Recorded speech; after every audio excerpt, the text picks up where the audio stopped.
Welcome to episode number 1 of What's My Tee Time, the podcast about tee times and local area golf in the Fargo, Moorhead, Dakotas, Minnesota, South Dakota, Canada, Iowa, all those other states that we'd like to talk about.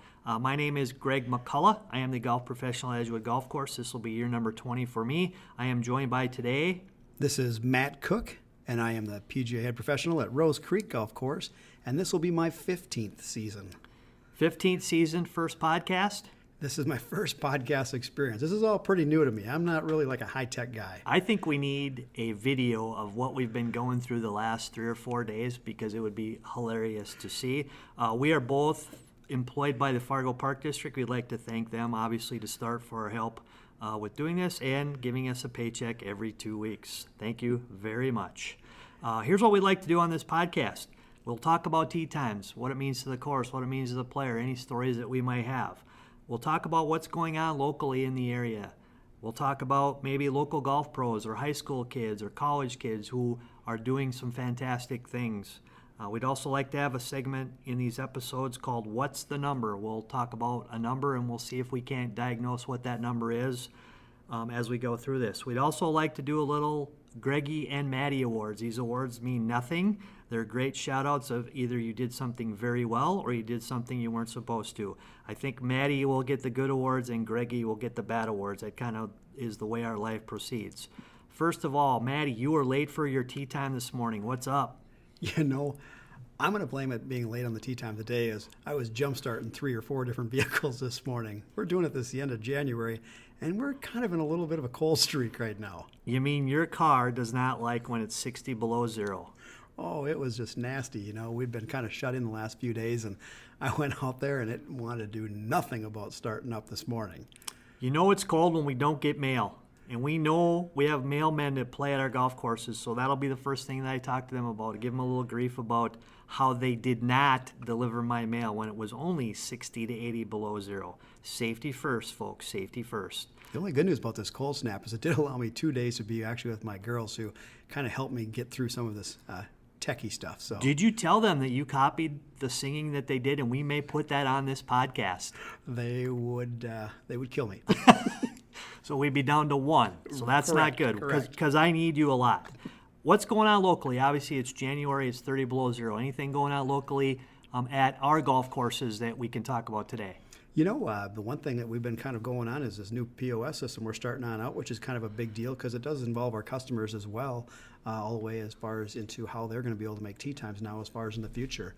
So I think that's a very positive thing. I know people always ask me, what do you do in the wintertime? And I hate to give them, the answer. Well, I'm usually sitting in my pajamas watching golf reruns all winter. We actually do some work at times. We are actually writing a podcast now, Matt. Did you ever think in your life when you're sitting on the tractor at Village Green Golf Course, you would be doing podcasts?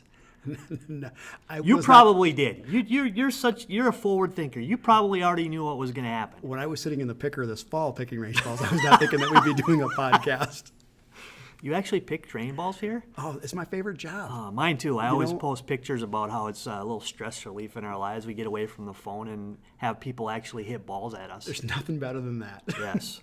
So that's kind of what's going on. We're excited about the new POS. It does have some functionality for us and for you, hopefully, some text messaging options, some on real-time things that we can do. So we're excited about it. We went away from our previous ones, not that they weren't great, but let's see what happens here.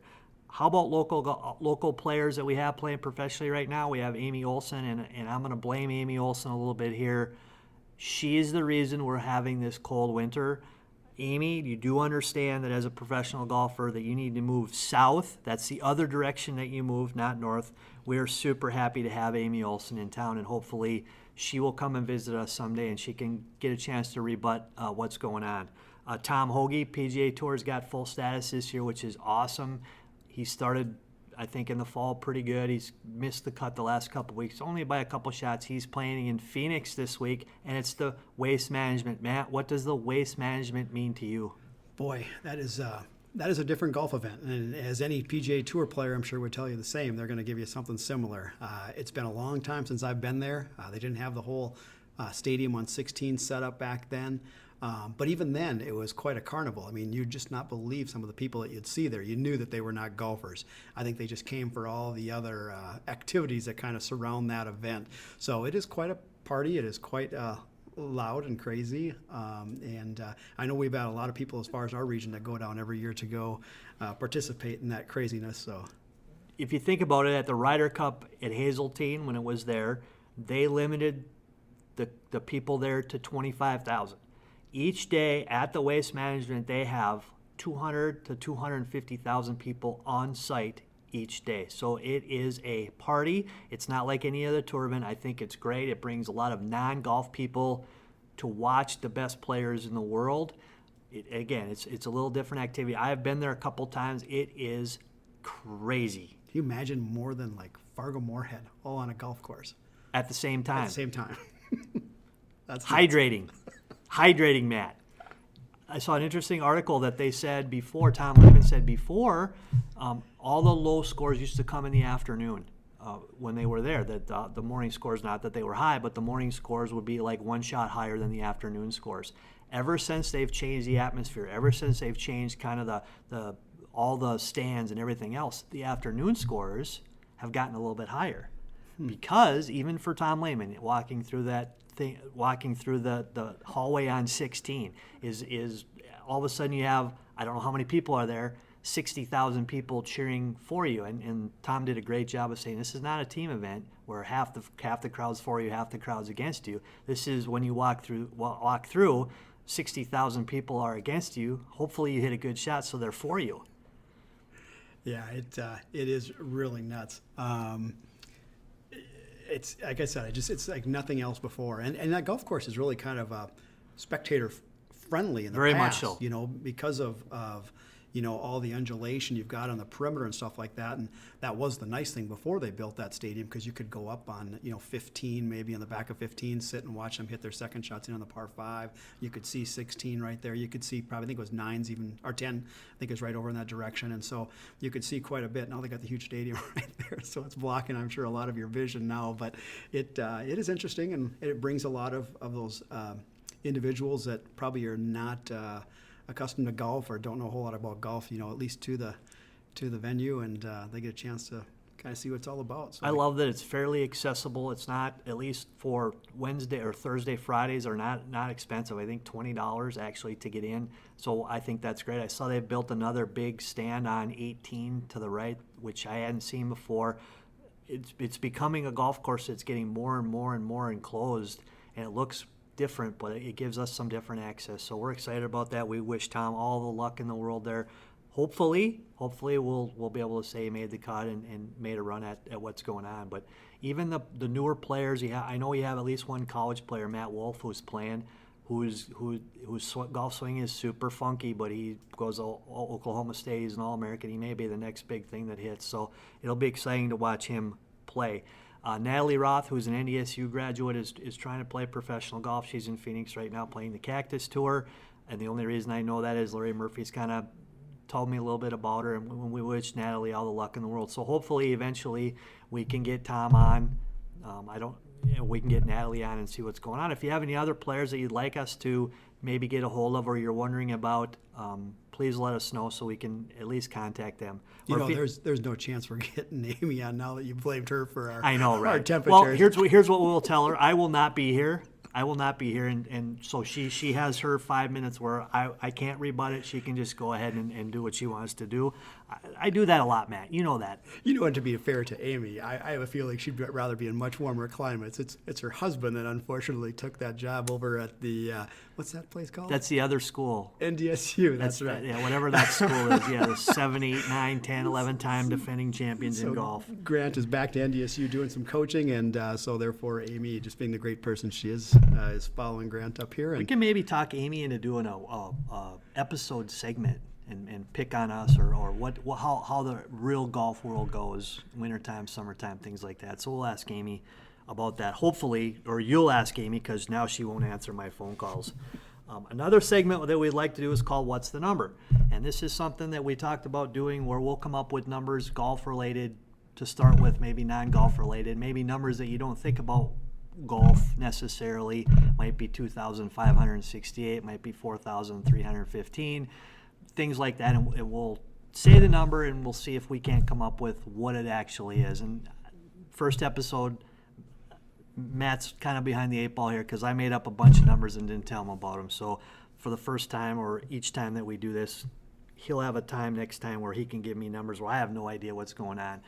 To start with, for these podcasts, we're going to talk about the 2019 rules of golf and what happens. Not full length, half-hour segments. We'll just hit on a couple of things each time.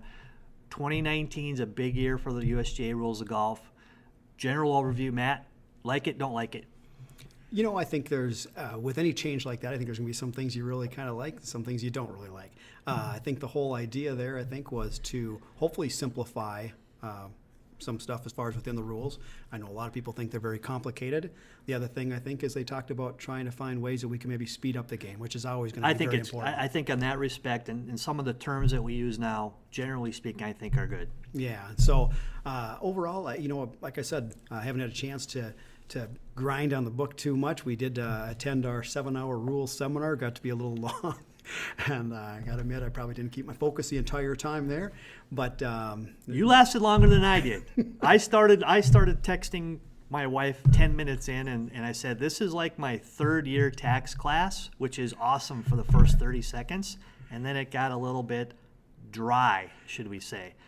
But I think it's important that you and I at least give a little bit overview of what's going to happen. It's important if you play golf this year, please, please, please get yourself familiar with what's going on, because the terminology changing, even though it's a kinder, gentler USGA, there's still some things that change quite drastically. And I think we do have a couple opportunities for people as far as for getting educated as far as on that coming up in the very near future. You might be able to check as far as with your local golf association, whether it's North Dakota Golf Association or the Minnesota Golf Association. I think they've both got some abbreviated and some lengthened rule seminars coming up in the near future. We do have a rule seminar at Oxbow Country Club on Wednesday, February 6th. If you'd like to go to that or have any questions, please contact any local PGA Pro, contact myself or Matt, and we'd be more than happy to help you.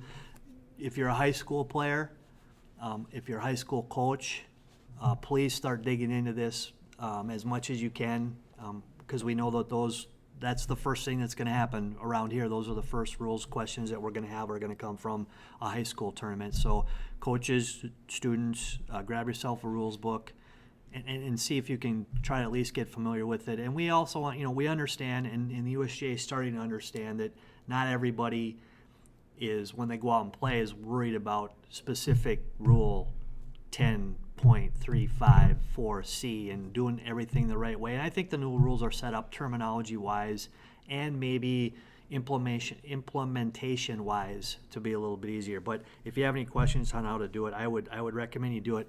The number of rules changed. They got higher or lower, man? They went down. They went down. So there's fewer of them. Terminology has changed a lot. If you've played golf for a long time, like I have, terminology's changed a lot. So we'll talk a little bit about those rules. Like right now, 2 biggest rule changes for me are the flag stick can stay in all the time. We've kind of seen that on the tours, what's going to happen there. You like it? Yeah, I like it. I think it's going to be beneficial. I hope that it speeds up the game.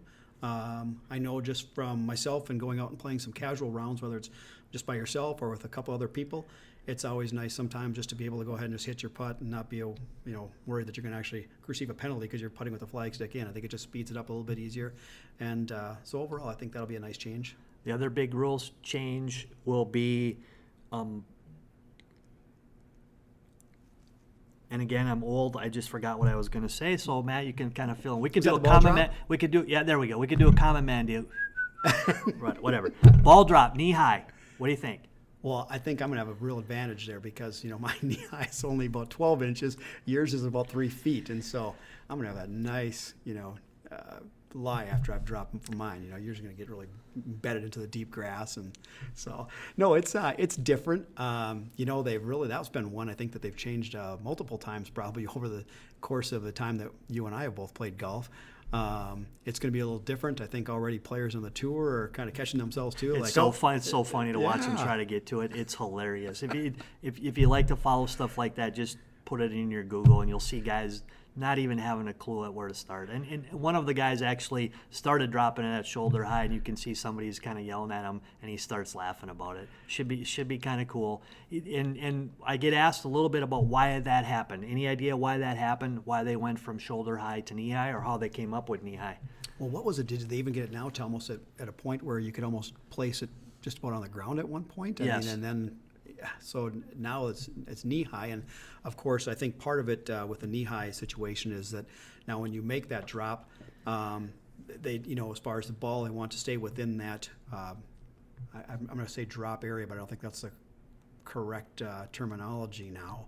And so by having a reduced height, the ball hopefully won't move so much as far as once it hits ground, whereas if you're doing it from shoulder height or coming over your shoulder, that might be more likely that ball's going to fall further distance from that spot where you're supposed to I drop think they were that. trying to speed up play a little so they didn't have to redrop. And this was a compromise, like you said. Before they were going to use an inch, they weren't really comfortable with an inch. Right. So they kind of went to knee high. So if you're in your living room right now, you can maybe practice some ball drops from your knee. And you have, from what we understand, about a 4-inch area there between where your lower knee and higher knee is to do it. You could actually drop it off one knee as long as the other knee is straight up in the air. So we'll talk about that a little bit and see how we think that's going to go. That will be something different. Rules of golf wise, numbers wise, it's not 10-3C anymore. It's 10.3C. So that's one of those rules deals that the rules guys will love. Everybody else will like, I never even knew it was a dash or a dot anyway, so what difference does it make?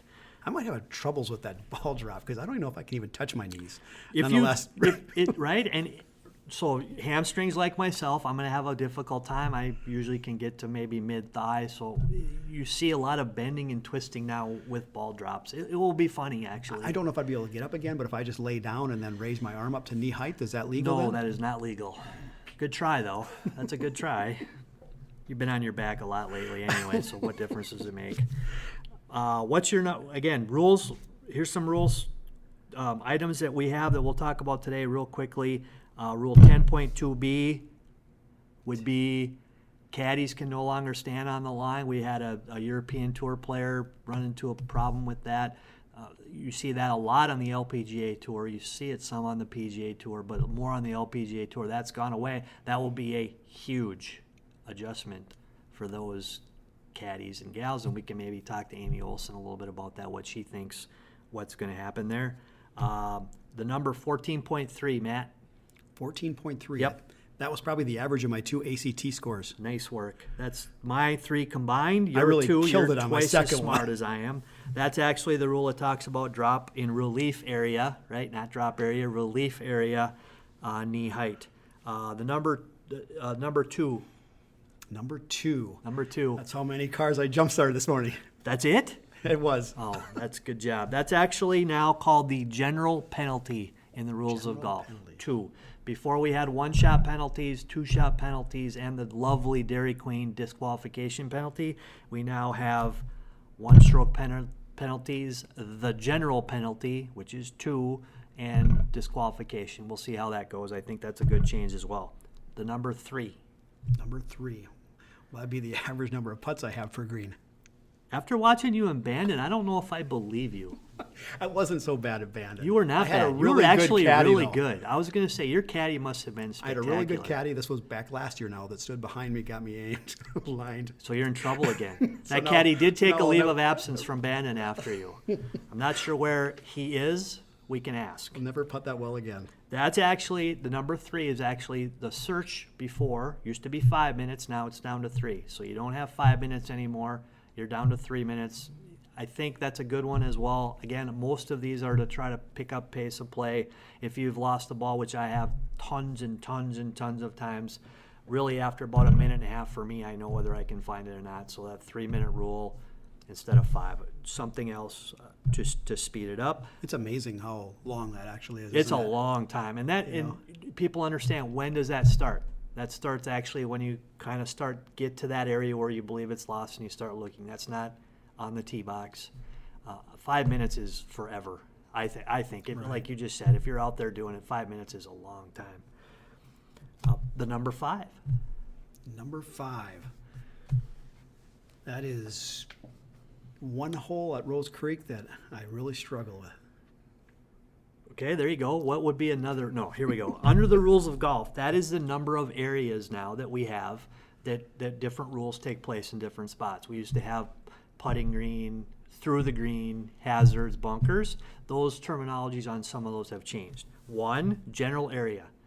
General area, again, you can kind of see the kindler, gentler general area. I think everybody can understand what that is. Teeing area, obviously the tee box where we start the hole. Again, I think pretty self-explanatory. Penalty area. Instead of hazards, lateral hazards, frontal hazards, we now call those penalty areas.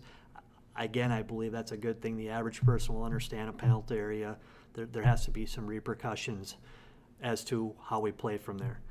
Bunkers, we all know what bunkers are. Again, I think that's a pretty good one. And the last one is putting green. So all these areas will have some different rules to them. I believe that those are good changes, and we can talk about as we go through this what maybe some of those changes are. In your opinion, we've been to a rule seminar. What will be the hardest rule for you to get right as a player? As a player? As a player, change-wise. You know what? Well, once again, that drop is going to be one I think that could be because people will just forget. They're going to drop it from as far as shoulder height once again. And again, kindler, gentler USGA, when that happens to start with the first time, if you do it, they are not going to penalize you now for making that incorrect drop, but they want you to do it the right way. A good thing to start with, and that will happen all the time. But one of the things that was so hard is there wasn't a lot of rules, but there's so many exceptions. And we heard in our rule seminar, every rule that happens, here's the exception. So if you drop it the wrong way to start with, you're not penalized for that. You just got to do it the right way. That makes sense. You know, I think I like, you know, the simplicity once again of breaking it down to those 5 general areas. Once again, it's pretty simple now. You got putting, you got tee, you got bunkers, you got penalty areas, and everything else is just a general area. So they kind of made it pretty simplified there as well. So even though right away some individuals that are listening might say, well, that sounds kind of confusing. Well, actually, it's probably a lot simpler than what it used to be. So okay, so there's our rules discussion for this episode. We'll continue on. Maybe we'll pick a rule each time or 2 rules each time, whatever numbers that we think that we need to do, and we'll keep doing it so you kind of keep hearing it. If there's a rule or you have questions, please let us know. We'll tell you at the end of this episode how to get a hold of us. So we're still on the number. What's the number? Okay, so I'm going to throw you some numbers. You can kind of tell me what they mean if you can. 156. I'm hoping that's not the number of days we have until the snow melts. I hope so too, or these podcasts are going to get extremely long. 156. That is the number of players that they have in a full field PGA Tour event each week. Wow, that's a lot of players. It's a lot of players. I did not. We all think of 125, or I do because you follow it all the time. That's the kind of number of full exempt players. 156 each week.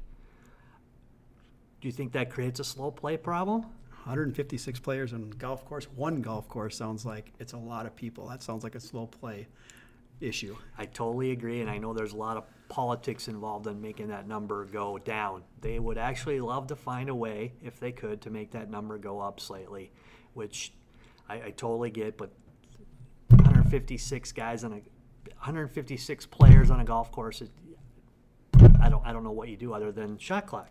Right. We could have a shot clock. I don't mind that.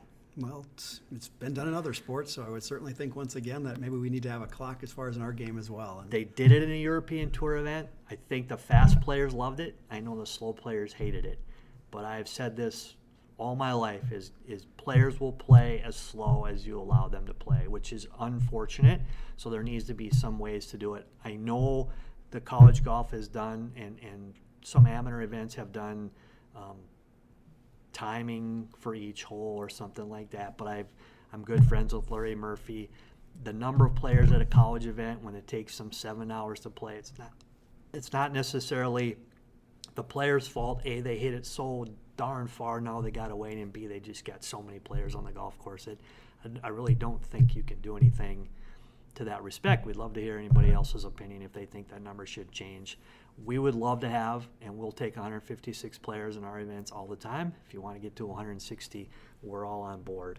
My next number, Matt, is 123. I'm going to give you a little hint here. We are talking about PGA Tour, so. 123. I am going to guess that is the... I have no idea. That is not the number of golf balls as a tour player gets each week in his locker. Right. Which would be great. It is the highest score shot at a PGA Tour event. Oof. 123. Okay, so here's my So second. you're telling me I've got a chance. You're like 40, you're like 20, you got a chance. I got a chance. You got a chance. 123. My question to you, my PGA Tour player. My shoots question to you is: 123. did this happen Thursday, Friday, Saturday, or Sunday? Well, it had to have happened Thursday or Friday because there's no way a guy that shoots 123 would make the cut. You are wrong. 123 on Saturday. Mike Reeser made a cut in a PGA Tour event, and Went out and partied. no, usually when that happens, they don't show up. But a little background to the story: at the time that he did that, at that time, players needed to finish the 4 days to get a check and to play the next week. They couldn't do Thursday, Friday. If something happened and they play Saturday, Sunday, they couldn't get in the next week and to get a check. So here's what happened. A little background. Mike went horseback riding after he made the cut. Smart? Yeah, we'll see. Normally you wouldn't think so. Anyway, the horse threw him off, separated his shoulder, tore 2 ligaments in his knee, and had 2 broken ribs. Mike did not have full status on the PGA Tour, needed to play Saturday and Sunday to get a check and to play the next week. What did he shoot on Sunday? Well, Now you know the story. What did he shoot? I'm going to say that he figured things out with all those injuries and he found a way to get around. So I'm thinking he killed the second day and shot 111. You're very close. 114. Shot 123. Shot like 70, 71, 123, 114. How would you like to play with him? You know, I'm sure he felt bad. I have played with players like that. I am a player like that. Oh, sure. Bring me up once again. Now we go. We can talk about a college event that I had where one of the players I was playing with at Oxbow with the driving range that was out of bounds on hole 13 ran out of golf balls and started hitting range balls and made like a number that's higher than 20. And he actually finished the hole. I give him a lot of credit for that. Here's my next numbers, Matt, and this is a group of 4 numbers, and they're all kind of based on the same subject. 10.2, 177.5, 2,568, 300.1. Sounds like one of my old math tests. Is there an E like all of the above or none of the above? I give up. The longer we're out of school, the more we should have been better in school, at least on my case. So those are the numbers from here's the new terminology, launch monitor for Tyler Champ, who is one of the longest guys on tour. And based on 300 yards, .1, probably didn't hit that one very well. But these numbers, and again, we're starting to get more acclimated to it with drivers, and we starting to understand the numbers a little bit better. 10.2 is his launch, how high the ball started. 177.5, which is ball speed, which is fast. I think that's fast. 2,568, which is, I think, a good spin amount. We can talk later in another episode about what those spin numbers mean. And 300.1. He has been testing out a new driver. Those were his numbers. What do you think about launch monitors? Have they helped us? Oh, I would think that it's helped as far as players quite a bit, because once again, you can really, especially when you're looking at that elite player, or well, I shouldn't have to say even elite player, it gives them that opportunity once again to make sure that we have, the best suited equipment for us to maximize our abilities once again. And I think from an instruction standpoint too, we can learn a lot from those things as well to try to become better players. And so the technology is really cool what they've got going on now. I really short-sighted myself growing up in golf. I grew up in golf in North Dakota. I used to think the lower you hit it, the better you were.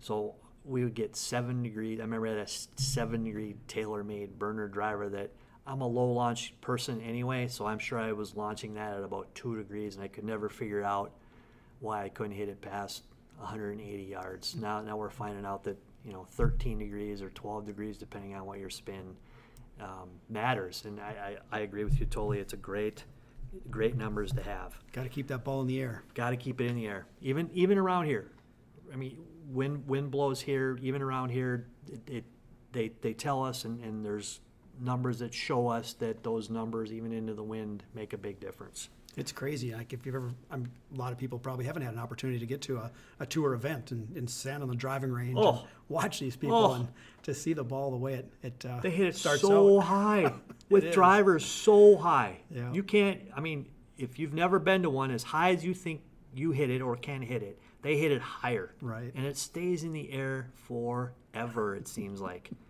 it's crazy. My next numbers, Matt, it's a group of 4 numbers. Oh, my head's starting to hurt. I know, this will be my last one. I promise. These will be my last ones. When do 6, 7, 8, 9 become 9, 8, 6, 7? Well, I've got to admit, I've heard a little bit He about knows this the answer. discussion. He knows the answer to I've this heard a little one. bit of the discussion going on, and I have a feeling it has something to do with the routing of Edgewood Golf Course. It does. It has to do with those 4 holes changing numbers. We are going to change numbers this year. I'm just recovering from the first time I changed the numbers when we built the new clubhouse. I was getting it way too comfortable, so I figured let's change them again. Part of the reason that this happened, and a big part of it, was a safety concern that we were having. I'll talk about that in a couple minutes. So when you're used to playing 6, 7, 8, 9 at our golf course and going to number 10, the new configuration will be with the old numbers, obviously. You'll go from 5 to 9, then you'll play 8, then you'll play 6, then you'll play 7. It does a couple things for us. We think it's a little bit more efficient. It's a huge safety concern. People coming from number 7 would not walk up on the sidewalk on 8 and come down the hill on 8. They'd walk across number 9. It was becoming more prevalent. It was becoming a safety issue. It also helps us left of our current number 9 hole where the pond is. That area, we just got beat up so bad that we think we can do some things there. It also lets us, as you finish current hole number 7 will be our new number 9. You'll be only 10 steps away from number 10. We think that's better. So that will start right away this spring. I appreciate everybody's help and input that have taken this to move forward. And we think it's a good thing for the people who play at Edgewood. Yeah, I'm sure some people struggle with that. Change is always difficult a lot of times, but it does sound like that's going to be a nice new routing that's going to help in many different ways. And I think as you look at a lot of the golf courses throughout the Fargo-Moorhead area have probably went through similar changes in that. I know we have. I know Oxbow is going through it now. You guys have probably on a couple occasions now recently. And so, but it does sound like that's going to be a nice route. It's probably going to make it a little bit easier and obviously more safe, and that's the most important thing. So.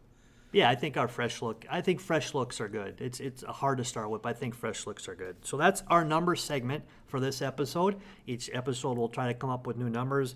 Matt will be a little more prepared for the next one. He'll give me numbers that I won't have any clue with. Our final segment that we'd like to do each week is we're going to call these the Mattie and the Greggie Awards. And again, Matt was kind of late to the party here, late for his tee time like he usually is. We're going to do it each week. What do you get for this award? Absolutely nothing. These could be good. These could be bad. These could be just something that we want to talk about awards-wise. If we know somebody did something great or somebody did something bad, I would give a Greggie Award badly to Bryson DeChambeau, who's worried about air density, and it takes him 1 minute 20 seconds to hit one golf shot. Stop it. Air density. Air density. Stop it. I mean, seriously. I mean, I get it, and I'm totally fine with it. If he wants to do it, that's great. But do it in a timely manner. There's that time he does need a shot clock. He might have something there. Do you think that's my problem? Think it's all about air density? Yes, Matt, I do. I think it's all about density. I don't know where it is. It might be between your ears. It might not be. That could be. My other Greggie Award, and this is a really good one, I like to give a shout out to Danielle Wente and Katie McCormick. They're our marketing people that help us in the Fargo Parks office. They've done a lot of help with me and you when we were sat. Again, it's winter, it's cold. We sat at Edgewood one day and said, let's do a podcast. No idea how to do it. Matt did some great background on it. We talked to them as to what we can do, how we can do it, where we need to go, all those things like that. So they deserve a big shout out, and I appreciate all their help, as long with Matt Cook's help on this one. We don't know when the next one will be. We think it will be very soon. So we look forward to our next episode. If you have any questions, concerns, you love us, you hate us, right now, our only social media outlet is Twitter. We have our own Twitter handle, Matt. We did it. I did it last night. I hope it's okay. It's at What's My Tea Time.